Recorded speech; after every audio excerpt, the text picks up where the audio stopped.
வணக்கம் நண்பர்களே. இன்றைக்கி நாம் ஹெல்த்அப்ஸ் சேனலில் ஒரு ஹெல்த்தியான ரெசிபி பற்றி பார்க்க போகிறோம். ராகி களி பற்றி பார்க்க போகிறோம். ரொம்ப ஈஸியாகவும் டேஸ்ட்டாகவும் எப்படி செய்யறதுன்ற பார்ப்போம். ராகி களிக்கு தொட்டுக்க பருப்பு கடைச்சல் பண்ண போகிறேன். இது செய்ய நமக்கு ஒரு 10 நிமிஷம் தான் தேவைப்படும்.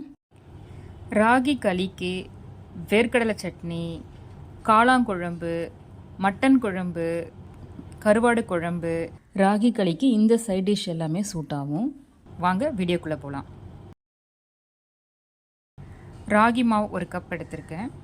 இப்போ இந்த ஒரு கப் எடுத்த ராகிலேயே ஒரு ஸ்பூன் மட்டும் எடுத்து நம்ம தண்ணி கொஞ்சமாக ஆட் பண்ணி அதை கலந்து எடுத்து வச்சுக்கலாம்.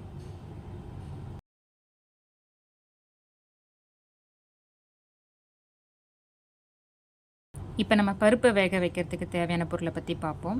நான் இன்றைக்கி 75 கிராம் அளவுக்கு துவரம்பருப்பு எடுத்திருக்கேன். 3 தக்காளியை கட் பண்ணி வச்சுருக்கேன். 4 சின்ன பச்சை மிளகாய், இது காரம் இல்லாத பச்சை மிளகாய், அதனால் 4 மிளகாய் எடுத்திருக்கேன். காரத்துக்கு ஏற்ற மாதிரி நீங்கள் போட்டுக்கோங்க. இப்போ இந்த பருப்பை நல்லா வாஷ் பண்ணி எடுத்து வச்சுருக்கேன்.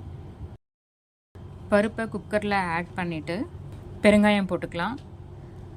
பெருங்காயம் போட்டுட்டு மஞ்சத்தூள் போட்டுடலாம். மஞ்சத்தூளும் போட்டுட்டு கட் பண்ணி வச்சுருக்கிற தக்காளியையும் பச்சை மிளகாவையும் ஒன்றா சேர்த்துடலாம். இப்போ அடுப்பத்தை வச்சு கேஸில் வச்சுட்டு ஒரு 4 விசில் வந்த பிறகு இதை இறக்கிடலாம். இப்போ நம்ம ராகி களி ரெடி பண்ணலாம். கேஸ் ஸ்டவ் பற்ற வச்சுட்டு ஒரு பேனில் நம்ம ராகி எந்த கப்பில் மெஷர் பண்ணமோ அதே கப்பில் 2 கப் அளவுக்கு தண்ணீரை ஆட் பண்ணிக்கலாம். தண்ணியை ஆட் பண்ணிவிட்டு லிட்டை போட்டு மூடிடலாம். அதில் பாயில் ஆகட்டும். பாயில் ஆகிற வரைக்கும் நம்ம மூடி போட்டுடலாம். இப்போ அது பாயில் ஆகிற வரைக்கும் நம்ம பருப்பை எடுத்து தாளிச்சிக்கலாம். பருப்பு ப்ரெஷர் அடங்கிடுச்சு. எடுத்து பார்ப்போம். நல்லா வெந்து வந்திருக்கு. இப்போ இதை நம்ம கடைஞ்சிட்டு தாளிச்சிட்டோன்னா பருப்பு கடைச்சல் ரெடி ஆகிடும். இப்போ தண்ணி பாயில் ஆகிடுச்சு. ஸோ நம்ம லிட்டை எடுத்துகிட்டு நம்ம ஏற்கனவே கரைச்சி வச்சுக்கிற ராகி தண்ணியை எடுத்து ஆட் பண்ணிவிடுவோம். கொஞ்சம் கொஞ்சமாக ஆட் பண்ணிவிட்டு அப்படியே கிண்டி விட்டுட்டே இருப்போம். இது 1 or 2 மினிட்ஸ்லேயே பார்த்தீங்கன்னா லைட்டாக திக்னஸ் கன்சிஸ்டன்சி வந்துடும். இந்த கன்சிஸ்டன்சி வந்த உடனே நம்ம மீதி இருக்கிற ராகி பவுடரை எல்லாத்தையும் இதிலேயே ஆட் பண்ணிடலாம். ஆட் பண்ணிவிட்டு அப்படியே விட்டுடணும். கிண்டி விடக்கூடாது. 5 to 6 மினிட்ஸ் அதை அப்படியே விட்டுடலாம். ராகி மாவு ரெடி ஆகிறதுக்குள்ளே நம்ம ராகி எடுத்துக்கிறதுனால என்னென்ன பயன்றதை பார்த்துடலாம். ராகியில் அதிகமாக ப்ரோட்டீன் கண்டென்ட் இருக்குது. ராகியில் மினரல்ஸும் அதிகமாக இருக்குது. இது டயபெட்டிக்கையும் கண்ட்ரோல் பண்ணும். ராகி நம்ம எப்பயுமே இளமையாக வச்சுக்க உதவும். அது மட்டும் இல்லாமல் இது கொலஸ்ட்ராலையும் ரெடியூஸ் பண்ணும். இவ்வளோ பெனிஃபிட் இருக்கிற ராகியை நம்ம ரெகுலராக எடுத்துக்க ட்ரை பண்ணுவோம்.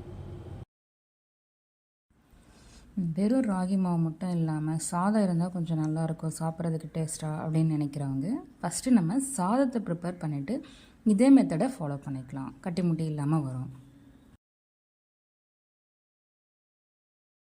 இப்போ ஒரு 6 நிமிஷம் ஆனவுடனே பார்த்தீங்கன்னா மாவு நல்லா பாயிலான ஸ்மெல்லும் வரும். இப்போ நம்ம அப்படியே கிண்டி விட ஆரம்பித்தோன்னா அதுவே நல்லா உருண்டு பாலாக வந்துடும்.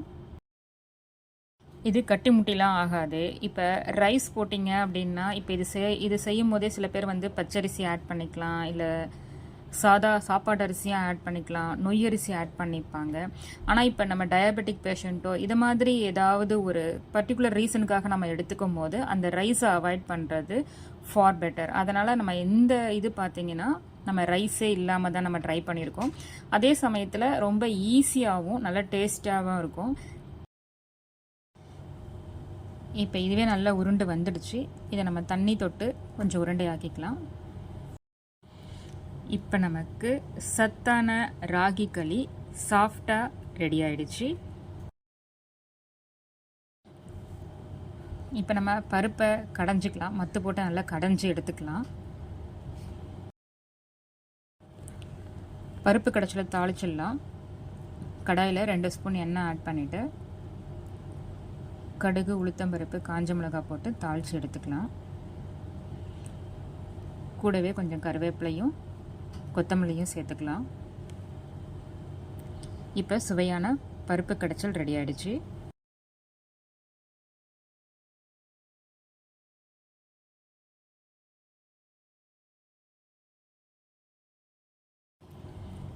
இப்போ இந்த மெத்தட் பார்த்தீங்கன்னா ரொம்ப ஈஸியாகவும் செஞ்சிடலாம், டேஸ்டியாகவும் இருக்கும். பார்த்தீங்கன்னா மெத்துன்னு நல்லா இருக்கும் சாப்பிட்றதுக்கு.